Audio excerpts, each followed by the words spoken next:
আসসালামু আলাইকুম, সবাই কেমন আছেন? আমি মস গ্যালারি থেকে আজকে আপনাদের সাথে শেয়ার করব কিভাবে পাঞ্জাবিতে হ্যান্ড পেইন্টিং করতে হয়। তো এখানে আমি আজকে শেড দেব। তো এখানে আমি প্রথমে কাপড়টিকে পানি দিয়ে ভিজিয়ে নিচ্ছি, ব্রাশ দিয়ে ছড়িয়ে নিচ্ছি পানিটা। তো আমার যতটুকু জায়গাতে আমি কাজ করব ঠিক ততটুকু জায়গাতে আমি পানি দিয়ে ব্রাশ করে ছড়িয়ে নিচ্ছি। তো এখন আমি এখানে নীল কালারটা দিব। তা অ্যাক্রিলিক কালারটা নিয়েছি, নীল কালার। তো এটা নিয়ে আমি ব্রাশ দিয়ে দ্রুত গতিতে ছড়িয়ে দিচ্ছি যেন কোনো জায়গায় লেগে না থাকে। তো আমি এখানে ব্রাশ নিয়েছি হচ্ছে 6 নাম্বার। তো আমি যেটুকু জায়গায় পানি দেওয়া আছে ঠিক ততটুকু জায়গাতে আমি নীল রঙটা নিয়ে ব্রাশ করে ছড়িয়ে দিচ্ছি।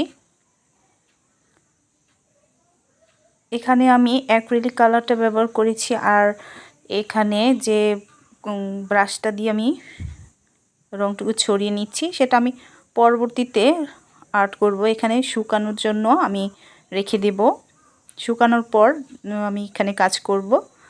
তো প্রথমে আমি সবটা অংশে রং দিয়ে ছড়িয়ে দিচ্ছি। এখানে আমি নীল কালারটা দিয়েছি, প্রতিটা জায়গায় আমি ছড়িয়ে দিচ্ছি। এটা একটা ছোট বাচ্চার পাঞ্জাবি।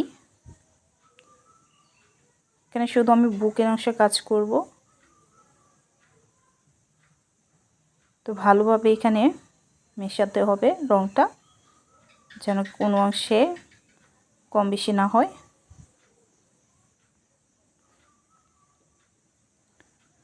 নীল কালারটা এখানে অল্প অল্প করে নিতে হবে। আমার প্রথমে বেশি পড়ে গিয়েছিল, যার কারণে মেশাতে একটু কষ্ট হয়েছে। তো আপনারা অল্প অল্প করে রং নিয়ে নেবেন। আমি সবটুকু অংশে নীল রং লাগিয়ে নিচ্ছি। তো আমি যতটুকু জানি ইনশাআল্লাহ চেষ্টা করছি আপনাদের সাথে শেয়ার করতে।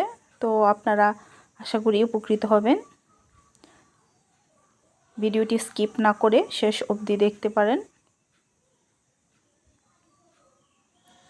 তো আমি এখানে ভালোভাবে মিশাচ্ছি পানি যেটুকু জায়গা দিয়েছিলাম।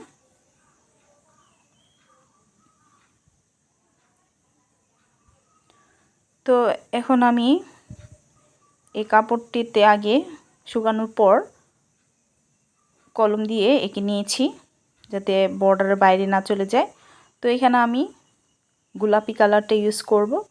তো আমি প্রথমে গোলাপি কালারটা দেওয়াতে মনে হচ্ছিল যে দেখা যাচ্ছিল না।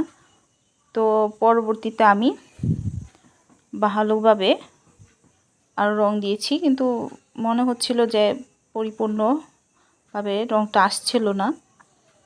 তো আমি বেস দিয়ে নেব সাদা কালার দিয়ে প্রতিটি ফুলে এবং কলিতে, যেন ফুলটা ভালোভাবে দেখা যায়।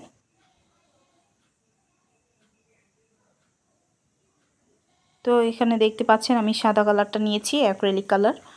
সাদা কালারটা নিয়ে আমি প্রথমে পাপড়িগুলো এঁকে নিয়েছি যেন পরবর্তীতে গোলাপি রঙটা দিলে ভালোভাবে দেখা যায়। তো হ্যান্ড পেইন্টিংয়ের ক্ষেত্রে আমার সবচেয়ে বেশি ভালো লাগে অ্যাক্রিলিক কালারটা। এটা এত বেশি পাতলাও থাকে না, আবার এত বেশি গাঢ়ও থাকে না।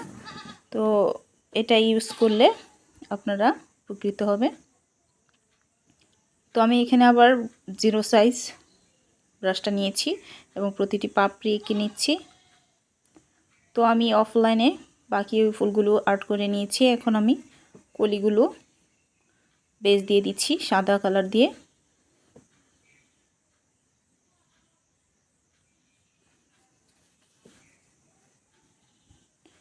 তো যদি ভিডিওটি ভালো লেগে থাকে লাইক, কমেন্টস এবং সাবস্ক্রাইব করে দিবেন, যেন পরবর্তীতে কোনো ভিডিও আপলোড করলে আপনারা সঙ্গে সঙ্গে পেয়ে যেতে পারেন।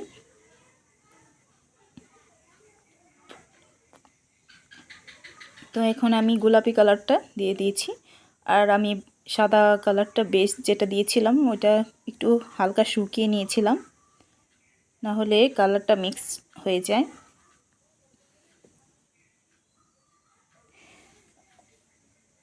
অফলাইনে দেখতে খুব ভালো লাগছিল, কিন্তু ক্যামেরার সমস্যার কারণে একটু বেশি ভালো আসছিল না কালারটা।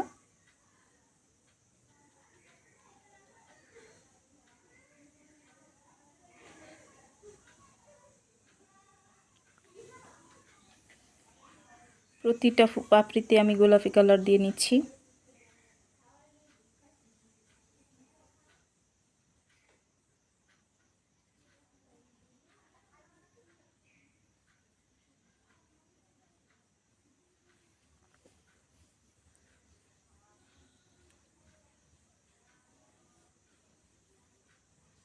এখানে আমি গোলাপি কালারটা একটু ডিপভাবে দেওয়ার জন্য আর একটু শুধু গোলাপি কালারটা নিয়েছি, নিয়ে প্রতিটি ফুলের পাপড়িতে আমি দিয়ে দিয়েছি। দেখতে পাচ্ছেন গাঢ় হয়ে গেছে। তো এখন আমি এখানে ডাল এঁকে নিচ্ছি। তো এখানে আমি হলুদ, কমলা এবং কালো কালারটা দিয়ে মিশিয়ে এই কালারটা তৈরি করেছি। এখানে আমি কালো কালারটা একটু কম নিয়েছি, বেশি কালো নিলে আবার পুরো রঙটা কালো হয়ে যাবে। ব্রাউন কালার করে রেখেছি, আপনারা দেখতেই পাচ্ছেন কি করেছি এখানে।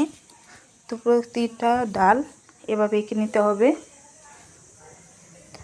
এখন আমি কলির উপরে এঁকে দিচ্ছি ব্রাউন কালার দিয়ে। তো কলির উপরে এভাবে দিচ্ছি। তো এখানে আমি এক্সট্রা একটা ঢাল এঁকে দিচ্ছি।